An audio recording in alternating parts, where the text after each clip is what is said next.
This is our top short. Okay, Natalie, say it with me. We don't need it. We don't need it. I want to get it. And today we're going to show you how easy it is to install this Bifold Barn Door Hardware. And we have the kit linked below so you can go check it out for yourself. They come in a lot of different sizes to fit your space. We're going to use the existing closet doors so that we don't have to buy them. So this is really a deal. It's going to be inexpensive to do, right? Yeah. Okay. Yep. I picked up this Bifold sliding barn door hardware off of Amazon. It was 90 bucks. Super great deal. It had a lot of great reviews and it comes with everything you need.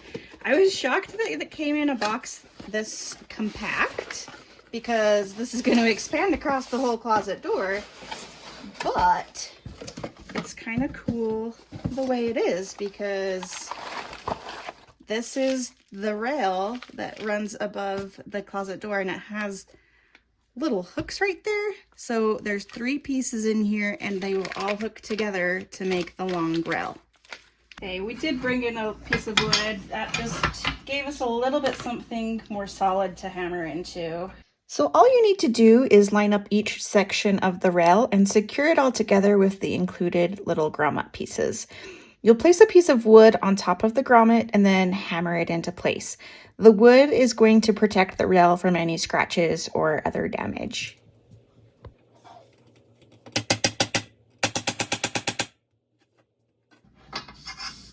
Okay, now we're ready to hang this on our header. We are going to measure the opening of the closet, the height, and add, well, actually we measured the height of our doors and we're gonna add 2 1/4 inches onto that. And so we've already made a mark up here at 82 1/4 and we've put a level across there and just made a few other pencil marks going across so we knew right where the rail would go. All right, so we're just gonna hold the rail up to the pencil marks. Okay, I'm on the line. All right. And I'm just going to circle all these points. Now we're going to drill pilot holes for the lag bolts. As we did this, there was resistance drilling into the wood and then it went into the drywall behind that really easily. Since we didn't hit the framing header with the drill bit, we were afraid there wouldn't be enough structural support to hang the weight of the hardware and doors. So we marked the studs and secured the decorative closet header into the structural framed header with 3-inch long screws. Later we realized this wasn't necessary and you'll see why in just a minute, but we just wanted to let you know why there were extra holes in the header and that you can totally skip that step. All right, got my hands full. We're gonna take this piece and place it over our pilot hole, then position the rail over that hole.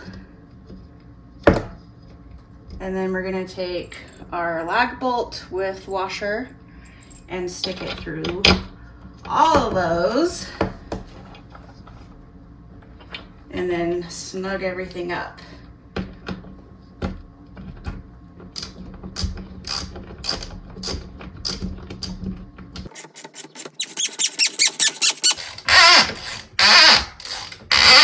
Okay, all you building friends, does that noise mean we did find our header? I'm thinking, yeah. I think we did. I think we hit drywall, and though that's as long as our drill bit was. It's okay. It's gonna be really sturdy now. It's really sturdy. You know, because our builders put this header up as purely decorative, so I wasn't sure how it was put on here. Okay, now we're just going to tighten all the rest down. As mentioned earlier, we're going to reuse the existing doors, and all we need to do to prepare them is remove the old hardware, fill in the holes, and give them a scuff sanding so we can give them a fresh new coat of paint. Since the front of the doors already have holes from the existing hardware, we're going to use the back side of these for the new door fronts. That way we don't have to worry about filling in those large holes, and we don't have to worry about buying new doors for the closet. So the first thing that we've done is measured where the hinges are going to go on the inside of the doors. And so we have marked up from the bottom of the door 3.9 inches. And then on the top edge of the door, we've measured down 3.9. And from the bottom of this top hinge down 24 inches. And we've marked for our third hinge. And we're just going to secure these into place with screws.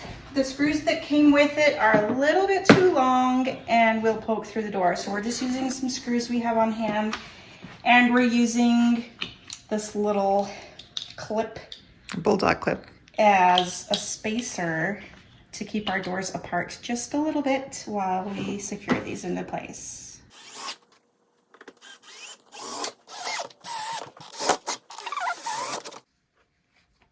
Now we're going to install the hanger hardware, and we got the J shape. I know they come in a lot of different styles. I don't think that should matter. If it does, you know, just pay attention to your directions. But what we're gonna do is put this on the edge of the door. This is the top of the door. Make sure it's flush, and we're going to use this as our template for our holes. And then I'm going to show you all these pieces over here. I'm not sure what they're each called, but we're going to use a drill bit big enough that we can insert this into the door. So this will go up.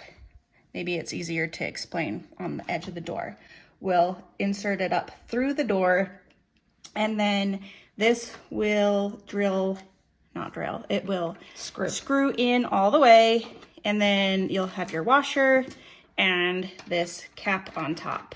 So that's essentially how it's going to all fit together. Once it's tightened, they do have these little caps that go on the end to cover that. So we will get putting it together. Okay. And we are using a 1/2 inch drill bit. So line it up on your mark and make sure to go straight, because you need it straight. So wish me luck. Wish me luck.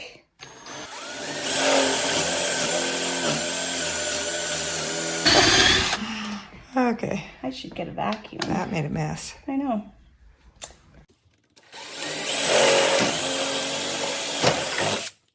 So I've already thread one in, I guess, half the way.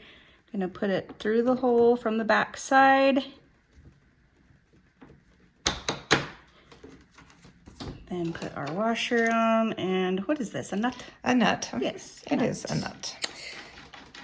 And finger tighten that, and we will tighten everything with this when we are done. So I'm just gonna start this one.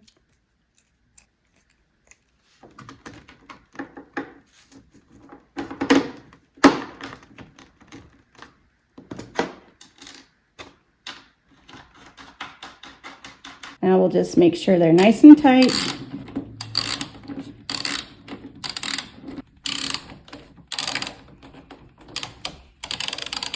Now we're just gonna put these plugs in, just like that. Just like that. Now we're ready to install this in the bottom of the door. You can decide which door you want it to be in, and it's going to be on the outside edge, just whichever door you want to be fixed. This is going to go up in the door, and then we will secure this down into the floor, and it's going to keep the door in place. So we've already measured over where it needs to be and have our drill bit. This is a 5/8. See, it was covered, I don't know. Drill bit, and we've taped it off. This is going to let us know how deep we are going to drill.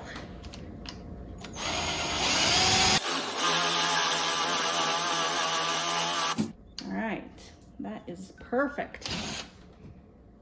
Now we're ready to bring the doors in the room so we can get the floor mount piece secured into place. So we're just going to hang them on the rail for now. They're not going to be secured at the bottom for just a minute, but this way it will help us know right where we need to get that piece positioned and secured into place. All right, we're in the home stretch. Because we are using the closet doors that we already had, there is a bit of a gap here.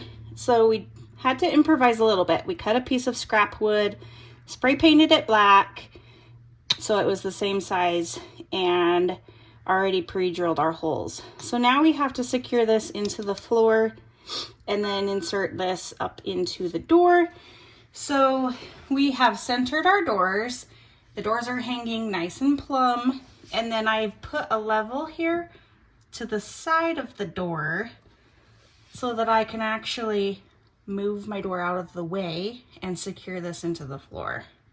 Okay, so I'm gonna mark with tape right here, yellow on yellow, but that's gonna let us know that the door is right here, so I can have this out from the casing as far as I need to. We know right where to put this now, right in line with the tape. Now, this is gonna be fun drilling through carpet, I feel. You're not drilling, you're just gonna put screws in. Well, Mom, I know. Okay, let's do this. Oh, we'll call that good enough for the minute. Get this front one in. With the doors hanging on the rail, you'll want to slide the door over to the fixed floor mount and then carefully lift the corner up and feed it into the hole we made at the bottom of the door. Once the door is placed over the floor mount, it's going to hold this side of the door in place and prevent it from wobbling all over when the door opens and closes. All right, now we're going to take our fixed hardware and secure it in, see, I probably have to tighten that. Well, I'll put it in after. I'm figuring this out as I go, guys. I need to put this inside here and have the back of it on the outside of the rail. Feed this back into it. I assume you tighten it all the way down so that this hits The rail? the rail. This is what we get when our book doesn't have instructions, really. Just pictures. Just pictures, but hardly. And now we no have words. a nut to put on top. Oh, so it looks pretty. Yeah. Great. All right, so that is good. It's not moving. We will put this in on our side that's gonna slide. Same kind of thing. I'll line up the hole.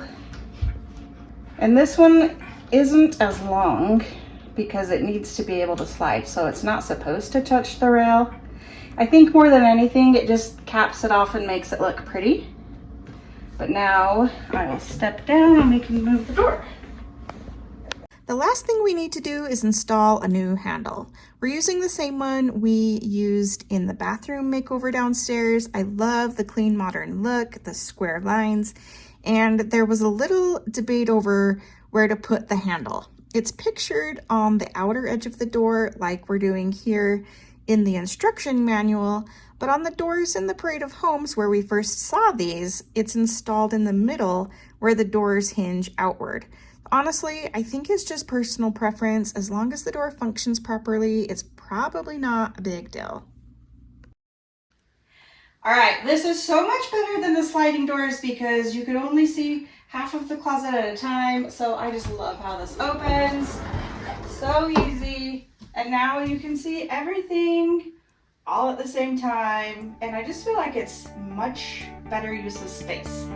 And we did build these custom closet shelves in here with the previous video. So we'll link that below if you want to learn how to customize your space to make it even better, more functional for your needs.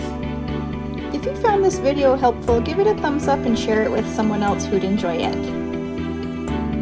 Thanks for watching. We'll see you in the next one.